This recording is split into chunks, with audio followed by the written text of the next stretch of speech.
All right, Chuck, we're here at IBC 2025. Let's talk state of the industry.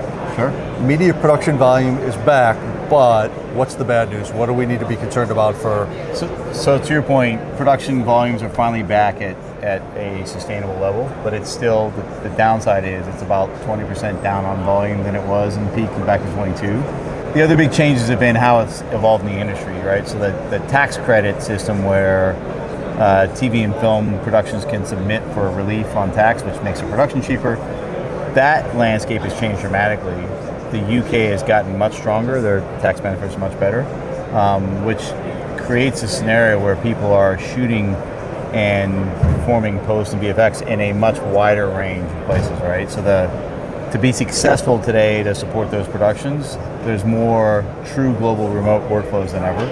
That manifests itself in artists trying to do things, but it also manifests itself in trying to move large data sets, either from the UK, from Canada, New York, eventually back to Hollywood where the final plate, the original camera files go.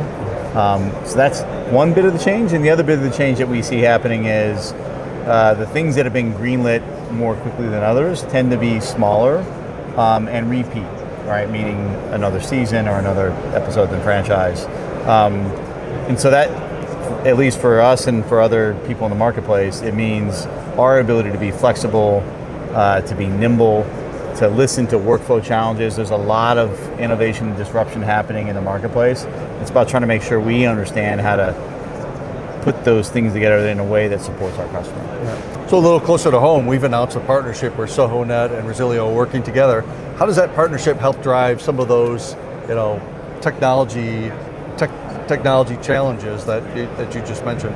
So I think, at least the way Sohonet looks at the world now is we've sold connectivity for 30 years, I guess, this year.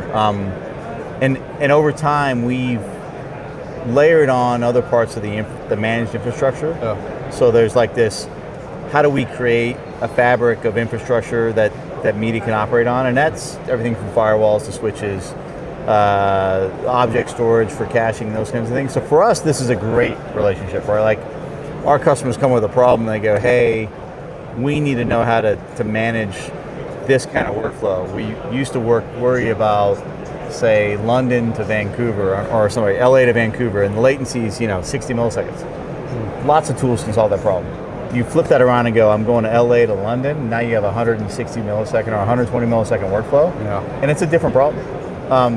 And you have real geography, like you don't want to saturate an expensive transatlantic pipe in the middle of the workday.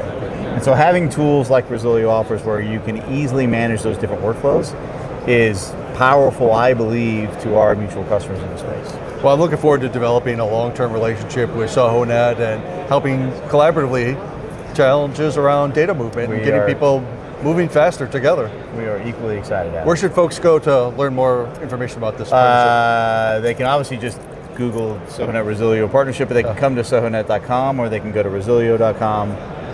But yeah, we would love, if there's interest in what we're doing, we'd love to connect with you, understand your work, your use case, and do a proof of concept to make sure it works as intended. Fantastic. Thanks, Chuck. All right, cheers. See you later.